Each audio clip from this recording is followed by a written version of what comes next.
మాత్రమే కనపడుతున్నాము. సాలిడ్ గోడ, బుల్డోజర్లు వచ్చినా సరే టచ్ చేయలేదు.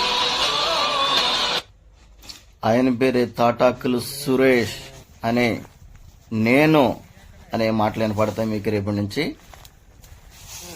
సదా సాగరా ఇదే కదా నీ కదా ముగింపులేనిదై సదా సాగరా నీ కంటి రెప్పలంచున మనస్సు నిండి పొంగిన నీటి బిందువే కదా నువ్వు వెతుకుతున్న సంపద ఒక్కొక్క జ్ఞాపక ఇదే కదా. ఆంధ్రప్రదేశ్ కింగ్ ఆంధ్రప్రదేశ్ కింగ్ తాటాకులు సురేష్.